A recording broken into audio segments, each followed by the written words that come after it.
Good afternoon, everyone. My name is Mayor Hirsch. I'm one of the studio art faculty here at the University of Puget Sound. I teach in the digital media and computational art side of things. And I am thrilled to have three fantastic artists and technologists here with me today to join our panel. We have Aphrodite Sara, we have Cam Smith, and we have James Wenlock. And by way of introduction, I would love to check in with each of you about how, maybe to kind of level set, how your practice has interfaced with AI, just as a starting point. And you can feel free to reference the pieces that you have in the show, which we'll talk about in a little bit, or more generally in your practice and the ways in which AI has integrated or found its way into your creative practice. And Aphrodite, maybe we could start with you, if that's okay. I'll go down this way. Sure. Does it work? Hello? No, it doesn't work. Oh, it doesn't. Let's go with this one. Yeah. So my research interweaves art and science, particularly through the creation of technological artifacts. I'm an associate professor at the University of Washington at the Department of Digital Arts and Experimental. Oh, it's not working? I think it has to be a bit closer.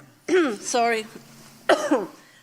Yeah, I'm an associate professor of digital arts and experimental media at the University of Washington in a small department called DX Arts, where I run the DX Arts Soft Lab, which is a lab particularly interested in embedded and embodied technologies, and uses techniques such as electronic textiles, wearable computing, and soft circuits to interrogate the ways that we can imagine technology otherwise. How can technology feel and look like, if it's more personal, if it's more bespoke, if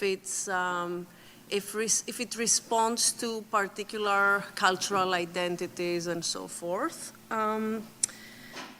So in general, my work is really inspired by cyber and technofeminism.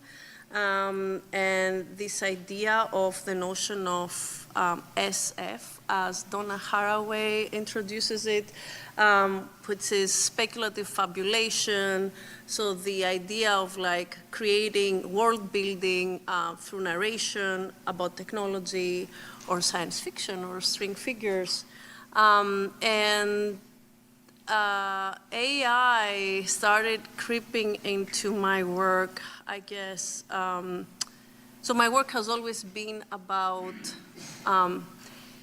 creative software or like creative coding, but also creative hardware and open hardware and thinking about hardware differently using, as I said, textiles and traditional techniques that are associated with women's labor, such as embroidery, weaving, knitting, and also the use of smart materials, conductive yarns, things that can, I don't know, conductive fabrics, resistive fabrics. How can we create sensors and actuators differently?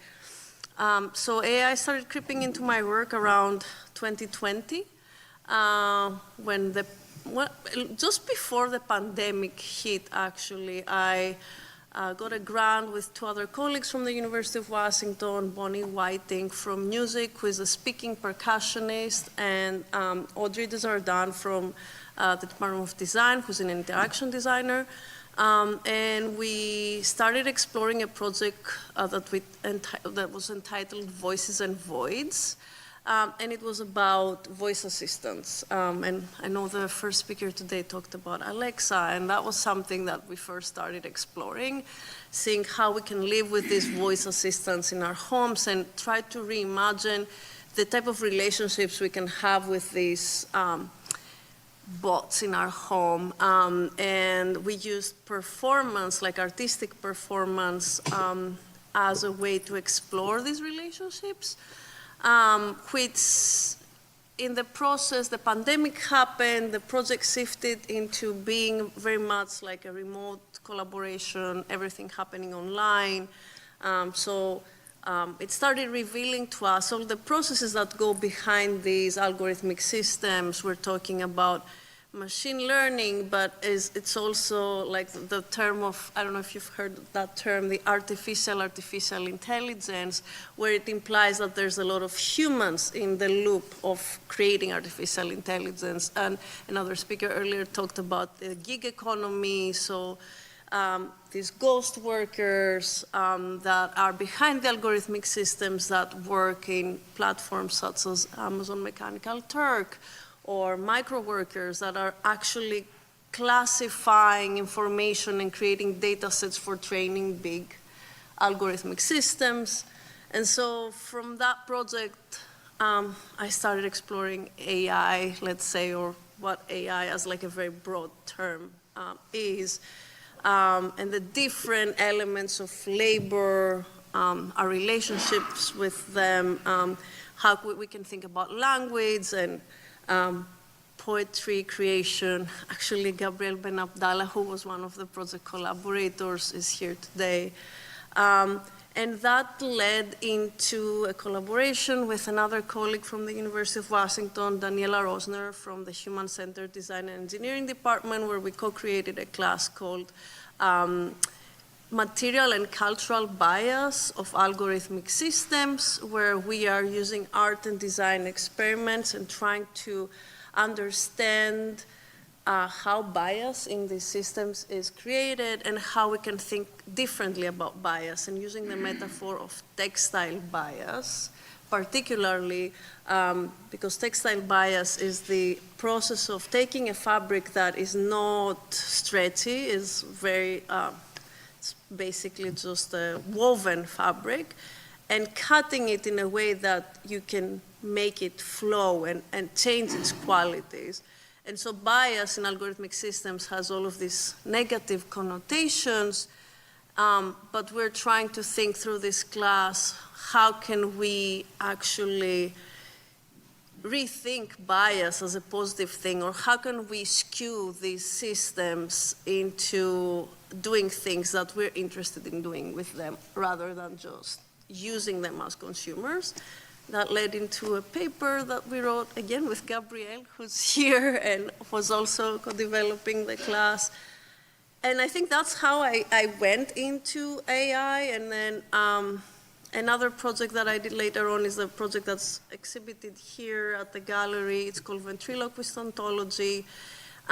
It's a performance project. You can see a video performance recorded of the project, but it's a wearable modular entity that speaks in language which is articulated through training of GPT-2 model. That's like a model prior to ChatGPT. So it's still a large language model, but you didn't prompt it. You had to train it on a specific data set. It was already pre-trained on a big corpus of text, but you had more opportunity to, let's say, make it your own, or like curate the type of responses you want to get more. Yeah, and so it's a performance where there's this robotic costume that involuntarily moves the performer's body while it speaks about, through like a AI-generated text about bodies and identities through technology, biopolitics and all that. I know I've said a lot. I know it's my turn to pass the baton, but right now I'm really interested in the concept of hyperlocality and thinking about AI through the perspective of off-the-grid and off-the-cloud technologies. How can we create our own AI systems, or how can we fine-tune or like work with open source systems that we can run locally so that we don't share our data with big companies, so that we can create models that are particular to our needs and our networks and our communities. Yeah, and I can leave it at that and talk more about it, but that's about it. Perfect. Thank you so much. Cam, you want to share that too? Cool, I'll grab it. Yeah. I think all three should work, so. Oh, We'll try. Either way. Hi, I'm Cam Smith. I'm a Seattle-based artist. I used to work in the tech industry. I worked on an Apple on Siri for a while, doing like speech synthesis, a bunch of programmery stuff. I was exposed to all kind of the weird ideologies and belief systems of Silicon Valley when I was living in the California Bay Area, going to weird house parties, just sort of getting involved with the community, seeing all of the ideas and beliefs that would sort of coalesce into the modern kind of AI ideologies we're seeing at play today. I've been an artist for a couple of years now, and my art practice is sort of explicitly related to critiques of AI. I try to make art pieces that poke fun at, show the limitations of, and the creepy potential of artificial intelligence. I have a piece in the gallery, Mona Lisa Override, which is on first glance a portrait on the wall, and you'll see your face get swapped with the Mona Lisa in real time, which is sort of poking fun at the idea of like deepfakes invading reality and sort of this new era of fakeness and exploitation. So the things I care about a lot in my art practice are like what happens to your data, how is it exploited, and how is it abused. I also have a piece right now at the Tacoma Art Museum, if anyone wants to pop over there and check it out. But yeah, so my art practice is sort of explicitly situated in critiques of AI. I recently co-authored a zine called AI Must Die. You can guess the content by the title, with a Biden administration era AI policy expert, Michael Walton, who came with a load of citations. So it's, you hear zine, you think of some punk rock thing, but it's actually a very well-researched piece. That zine has sort of served in many ways as my art manifesto going forward. So I'm sort of launching into the art world with this explicit agenda of critiquing AI and the hype around it. And if you're lucky and bump into me today, I might have a copy of my zine for people who are interested.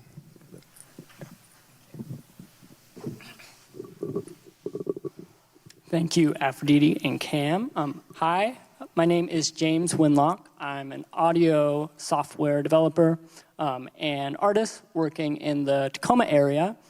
And regarding AI's impact on my life, I actually think, interesting example, if you look at my bio that is in the pamphlet, that was both not written by me and also not prompted by me, which really freaked me out. I looked my name up on Google, and there was this random AI service that had scraped together my data, and it made like a full coding profile on me with my years of experience as a software developer, all of the different projects I've worked on, the things that I specialize in, how hireable I am.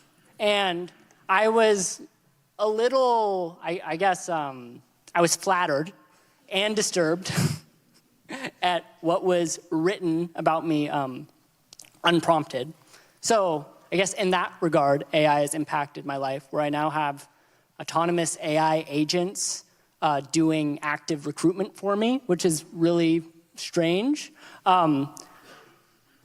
I kind of waver between being just amazed at how well the tools work currently in my field as I am developing, and also terrified that my brain and myself are just going to become completely obsolete in both music and code, which are kind of the two things that I've spent my whole life trying to figure out. And I'm thrilled to be on this panel and get to dive deeper into it. Very briefly, my piece, I guess it's a piece today because it's in the context of a gallery, but that was an experiment where for many, many years I've been making my family these kind of internet website GIFs that they don't want and don't ask for, but I get a big kick out of making them. But I have to make a new website and make a bunch of assets, and it's a whole thing to build these things that no one's asking for. So I had this idea of building essentially a platform where I can make very specific niche games for my family every Christmas and holidays, and then just for the general public, because they're on the internet. which, I mean, my family isn't super happy about that, but they're fine. So right now there's 2 games that are very niche. I think it's more fun to just get in there and try it out yourself. They're multiplayer games, so there's actually a host computer, and then you pull out your phone, and then you connect to the game. It supports up to 8 people, and all of this was like built in a week or 2 with coding agents, which was a enlightening and terrifying experience. So felt appropriate for this talk on AI and privacy. Thank you. Perfect, thank you. And I think it'd be great to maybe pick up on that thread, James, with what did you find in that sort of experiment with that tight time constraint and that sort of turning over so much agency to the coding agent? What was surprising about that experience? What was successful? What was disturbing? Any of the above?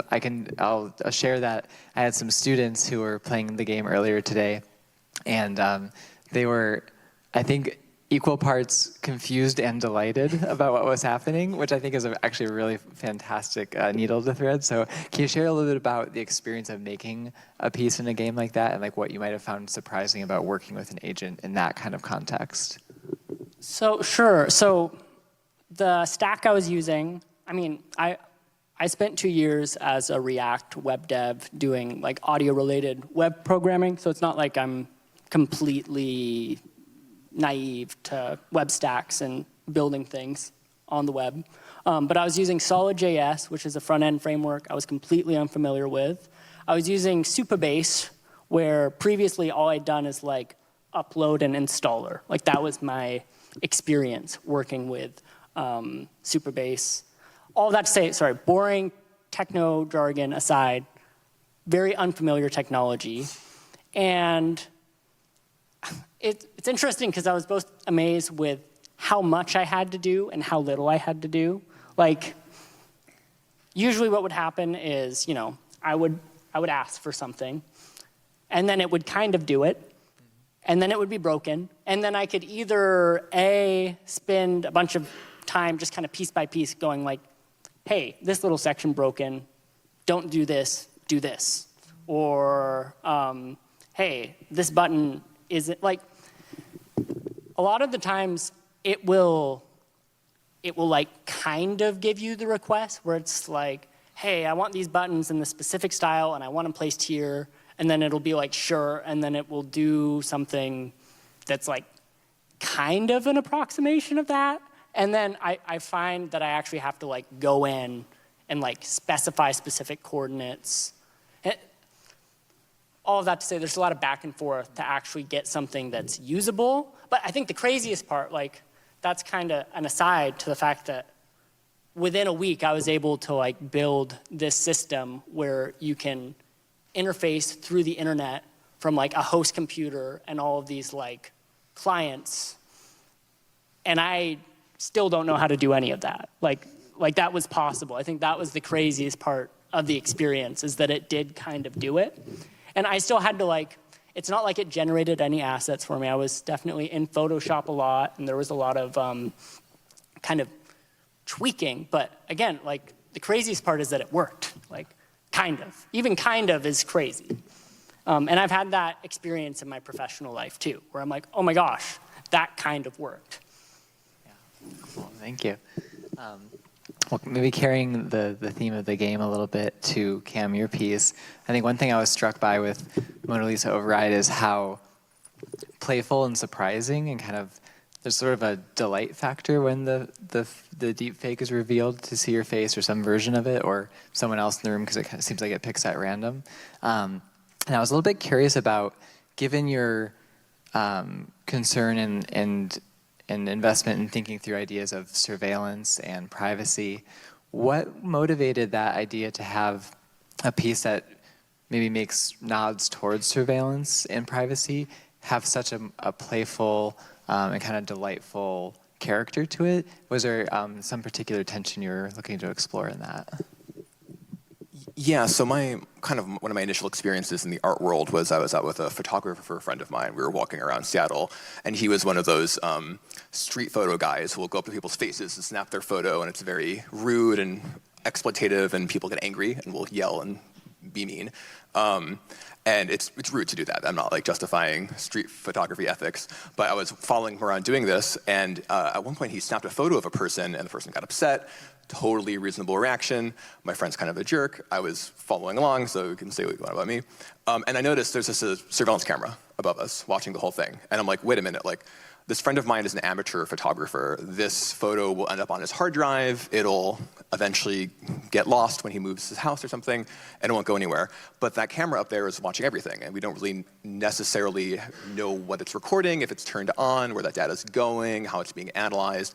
And that was my kind of aha moment, where I'm like, there's something to this. So kind of all of my art pieces, I try to make interesting and engaging, and lots of people have a very shallow experience. They take a selfie, they're like, oh, this is funny, you're cute. But then some people, and it doesn't have to be everybody, it can be just a fraction, I'm okay with a few wins here and there, will say, oh, that was creepy, or like, I didn't like that, or like, that was maybe uncomfortable. And that's what I'm kind of searching for. Like, I want people to feel this tension, this discomfort, kind of that feeling that I had when I'm like, oh, my friend's in trouble for taking this person's photo, but then what is this camera up there doing the entire time? So I want people to explore that feeling of tension and exploitation. So I'm trying to push the boundaries a bit where, I mean, I'm not taking people's data and selling it, but I very much am trying to simulate the experience that you should feel when you're scrolling Instagram. When you're doom scrolling, you're being actively watched everywhere. It's not a passive experience. There's an active watching happening. And I want people to kind of feel that, talk about it, and maybe attend symposia like this. Thanks. Well, especially the example you gave too about the following this photographer and the reaction of this person, I feel like another dimension of that is like where the agency like is situated in terms of how to respond to that. Screaming at a surveillance camera is not going to elicit much of a reaction from the security camera, but there is this face-to-face interaction with the person.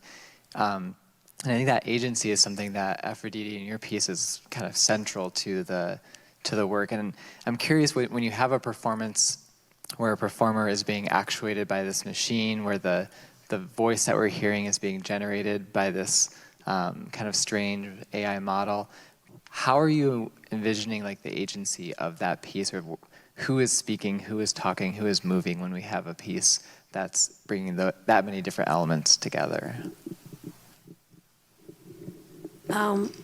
So the initial inspiration for that piece is a theatrical play by Alejandro Jodorowsky called The School of Ventriloquists, which is this dystopian tale where like a human being is dropped down from the sky into a world where puppets are basically the humans and humans are the puppets. And so the actors of the play, they're wearing these costumes, the puppet whole body costumes where their human heads and arms are leaning on the puppets, and you can really you cannot really tell who's controlling who. And that, when I saw that play like many, many years ago, it really made an impact on me, and I feel like that's the type of relationship that we have with artificial intelligence or algorithmic systems in general, where we feel many times in control, because maybe right now we're prompting something, so we are controlling the system and we're getting a response, but the response and the interaction in the long run really changes us and changes our interactions and changes our character and how we understand reality. And so in the piece, I'm trying to refer to that like control and loss of control of agency, and like basically just ask who has the agency in such a system. Is it the machine or is it the human? And the wearable that I've made, even though it's robotic, it's a soft robotic like wearable or exoskeleton, however you want to imagine it, that uses these linear actuators, which are motors that instead of moving in a circular fashion, they are moving just linearly.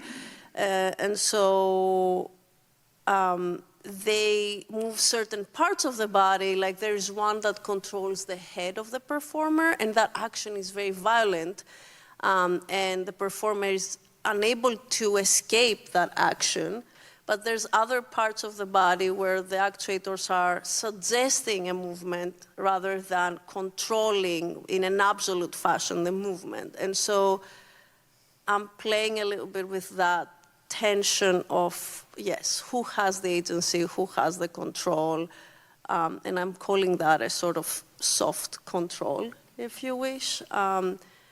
And I know, like, the work that I do is not really, it's very experimental, and it's not really like gallery material or something that a collectionist would put in their house, or a collector, sorry. But I feel like performance or installation art are really good ways for people to have an immersive and physical experience with some of these ideas through like poetics and aesthetics and things like that, that are not necessarily like maybe an in-your-face critique of the system, but they offer an alternative view of how this system can be used in ways that it was not initially designed to do. And I think one of the points that I wanted to hit in this panel, actually, that I took notes on was this, and it was mentioned earlier too, this idea and the major concern that I have as an artist about like the stylistic appropriation of AI for artists, and not only like in visual art, when we're talking about the style of a visual artist, but also in terms of literary references, in terms of expressive language and poetics. As a professor in a department that we offer a PhD in media art, and we get PhD applications every year, I've observed the last few years that the applications that are coming in are very uniform. They all seem to have the same sort of expressive language to talk about their projects, and the references are the same. So that's a result of, ChatGPT or like whatever other LLM they're using. And I'm not saying that you cannot use these tools. I think there's something useful in the use of these tools, but also I'm really concerned about this uniformity that's being created, especially in the field of art and media art. And some might argue, and this is a conversation that I have with my colleagues all the time, that appropriation has always been a very valid and legitimate technique in the arts. Artists have been appropriating other artists for centuries, and it's nothing new. But I feel like with AI, it's a whole different level where, the work of artists, theorists, writers has been just mashed up into this unlegislative sort of body and corpus that everybody is using, and it's being spit out as this generic language that seems very appealing, but sometimes doesn't say anything really. I mean, that makes me think a little bit too of like your point about hyperlocality, because I agree that like the appropriation has always been part of the creative process, but it used to almost be, you could think of it as more localized process where you come in contact with a community that has a certain community of artists, and you sort of make your own pathway through that creative field, picking up things along the way that are unique to your experience through that process. But now it seems like from what you were just saying and what I've seen too, that there's, because we've sort of scaled up this appropriation to the entire internet's worth of knowledge, something in there is surfacing, some kind of likely probabilistic targets as how to talk about these things and what to say about them. And yeah, there is something that I think maybe is lost in that kind of scaling up of experience, and maybe supplanting the experience for what's like the average of everybody who's ever looked at media art on the internet or something like that. I'm curious, it's a really interesting thread, and I'm curious, Cam or James, in your work, do you find that there's this experience of kind of generalization that's happening in the work you're seeing, whether it's visual art, whether it's audio software development? Are there places in which you're seeing sort of kind of a funneling of ideas in a way? I have a little piece that comments on the averaging of data and average. I have a interactive portrait, and everybody who looks at this contributes to an average human face that continues to evolve as more people look at this portrait. The average sort of evolves slightly, but it's this averaged out face composed of everyone who looks at it. But yeah, I see this a lot. The writing especially, it's getting very boring, and I feel like art is often connected, social commentary is an important part of the artistic process and your inner vision and story, but also like art is often associated with the value, and like if it becomes incredibly easy to create, fan art style images, those will lose value over time. And I'm kind of seeing that in the art world too. Like at show openings in Seattle, so much of the art is 3D, interactive, immersive things that you can't create using Midjourney or something. Can you please repeat the question? Sorry. Of course, yeah. Just curious if in your work, James, because I know you're often on the audio music side of things, if you're seeing an experience of AI having this kind of funneling effect of ideas or styles or even just like concepts to explore in a way. Oh, I mean, Suno is nuts. If you're not familiar with Suno is kind of the premium music generation model, and people are creating stuff that is being listened to with these tools. And these people don't necessarily have to have any like musical background. It's just, it's just like a ChatGPT prompt where it's like, I want a country song about my dog. And then it just kind of, bam, you have a 3-minute song that's a country song about your dog. And it definitely sounds generic. You can kind of tell in the high end, like sometimes there'll be kind of this weird, crackly high end thing.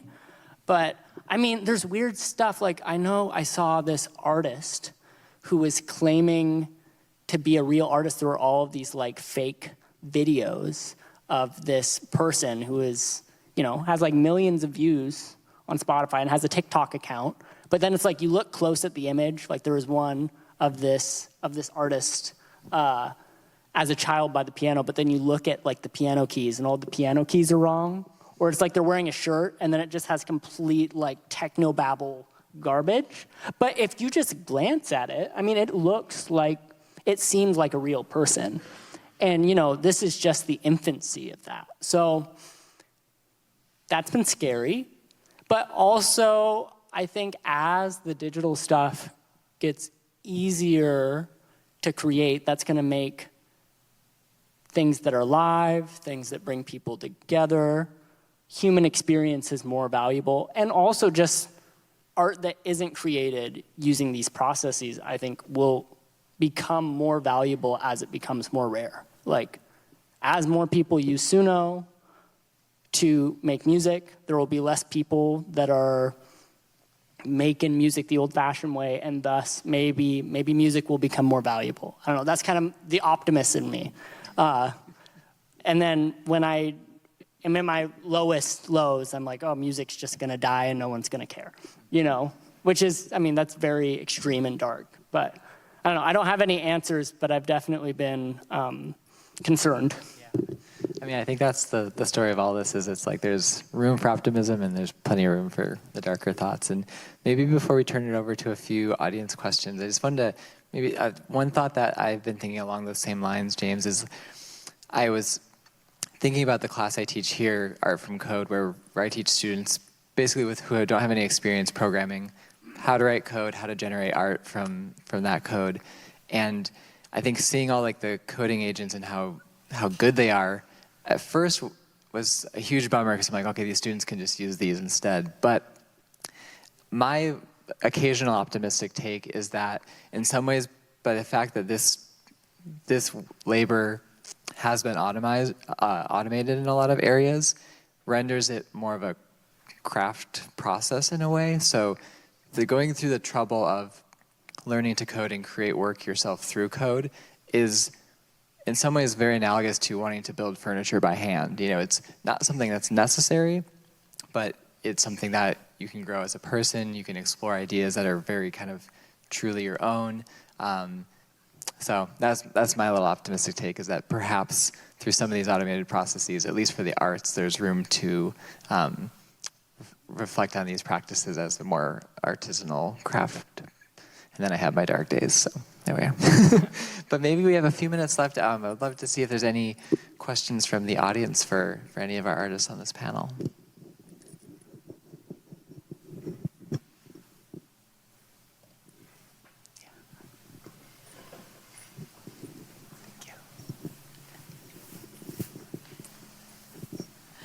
Thank you. This is really interesting, and I don't usually hear this perspective, so I appreciate it very much.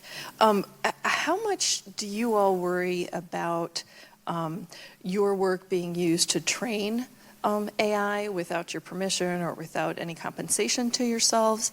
And what would you like, if that bothers you, what do you think potential solutions are?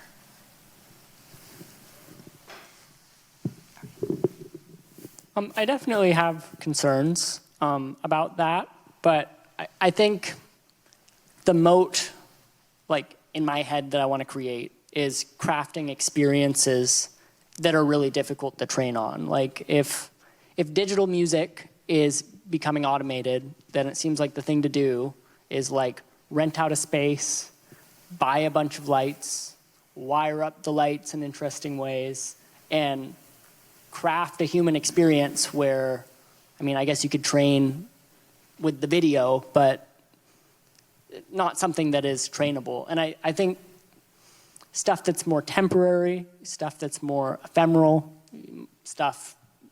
experiences where you kind of had to be there, I'm excited to lean into those sorts of experiences as an artist. I think those are going to become more valuable. So it's not really like an answer. I'm not really sure, like on the policy level, how to prevent that. And I do have concerns about the training, but it seems like that's the thing that I can do right now if I want my art to stay my art and not just become part of like the generic corpus.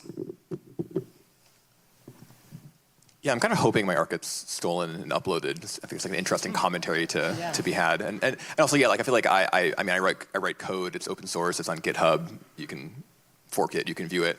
But yeah, most of the process is like how do you make an interesting space? How do you do the woodworking and the hardware and the code and the things that are easy to copy are a small fraction of the process of making art. I have genuine concerns on the topic, and like so far my solution is to try to use the more, let's say the models that have more legislation, come with more legislation. For example, I have recently stopped using any like OpenAI or Anthropic models, and I'm using Mistral, which is a French company, and it's under EU legislation. I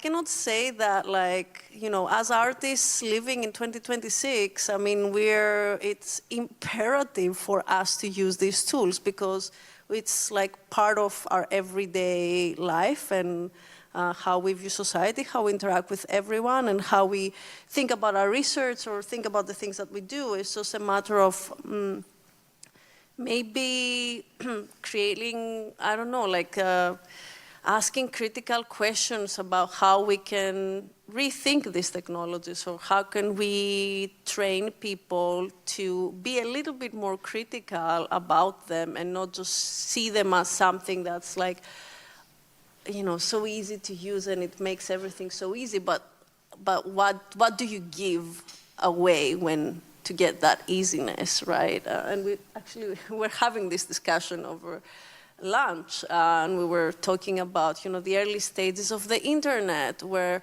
the internet seemed like it had so much potential, and it was this very open and democratic platform, and we know right now that the internet is the opposite of that. It's a corporate tool, it's very controlled. There's nothing democratic about the internet. There's like initiatives of like alternative internets, the Fediverse, or like other types of networks, IPFS. I don't know if you guys are into networks like that, but like there's things off the internet that are more open, but the internet itself is not open, and AI is another example of that, in my opinion. It has potential because there's a lot of open source tools, there's a lot of open source models, there's things that you can do, there's apps that people are developing where you can run equally good and potent models that are like, live on your laptop, and you don't have to share all your data with OpenAI. And so I think, at least as educators, we should just let people know that there are these tools, because some people have no clue, and show them how they can use them, and maybe it's up to them then to decide what they want to share and what they want to not share. But it's actually harder with, I feel like, newer generations that are raised within that, they take it for granted. That it's like, you just give away your data to have like an everyday partner that you can chat with about everything. So what? Like, oh, my data is not that precious because I'm not like a millionaire or something. Well, that's not true. So yeah, that's how I think about this. Yeah, I think that also introduces a little bit of that question of agency back into the experience of using these tools. We're a few minutes over, so I think we'll wrap there. Maybe we could take one more question? Yeah, I would love to have one more. Yes. Oh. Let's do two more. So I'll quickly ask two questions about ownership, which is kind of like related to privacy, right? You can only feel entitled to your data being private if you own it. So one, I think, is mainly for Cam, but everyone is welcome to answer. You said that you will be happy to see your stuff kind of like stolen and copied. Would you care about the attribution so that they know it's yours? And the other question is mainly for James, but again, everyone. I'd be interested to know what you think about using AI, say, to compose. At which point would you feel that it's no longer just a tool that you're using, but that you lost your agency, that you don't feel you own it anymore? Yeah, I actually don't really use AI to code. I sort of do everything my own weird, bespoke way. But regarding like IP theft, yeah, I'm kind of interested in what that journey would be like. So I haven't seen it happen to myself yet, but I think I have my own art practice. I'm confident in the work I do, and having something stolen or copied, I'd love to see how that turned out. I don't know how I'd react, what level of theft, how violated I would feel. But I'm curious of working through those feelings and emotions. So I kind of want that to happen, to see what that's like. But obviously many artists like suffer from this, especially if you're like a digital artist doing animation or something, your work is just stolen and you can just lose money from that. That's like a really bad thing to happen. For me personally, I think my art practice wouldn't be negatively affected by theft, but other people like certainly like would be. So I'm in a position where it's a privileged position to not have to worry about that. But I want to see what happens. Maybe composition. Yeah, I mean, I've definitely had feelings in my own software projects as I've used these models of like, how much is this me? And then how much is this me just kind of like hiring cheap, maybe ethically unsound labor underneath the hood? And I've definitely wavered between like, wow, I'm gonna become completely obsolete if I'm not using these tools. This is so much faster, to, oh no, my brain is turning to mush. And if I'm just sitting here being like, please code for me, why do I even need, like, can't that just be anyone? Like, why couldn't just some marketing guy who has an idea for a product be doing that? I also think there's kind of a hidden opportunity in that, is that if you keep your brain going and you're not just leveraging these tools all the time to just do everything for you, brain power is going to still be valuable and even more rare, you know? Similar to how, like, even though we have the calculator, it's still useful to be able to do math and understand math and know what's going on. So it's actually funny, like on my LinkedIn, I see so many posts of like, kind of like coding challenges, coding assignments, good projects for just like the sake of like learning memory management and what's happening underneath the hood. And oftentimes those, like the kind of the footnote of those, and try not to use AI. And I think that that's funny that that's kind of like a thing that's being stated as like, hey, the art of programming, art of making music, the craft of doing all of these things is actually, it's still worth pursuing just kind of for the sake of itself. And we shouldn't like lose these arts just because we don't technically have to. And I do think that,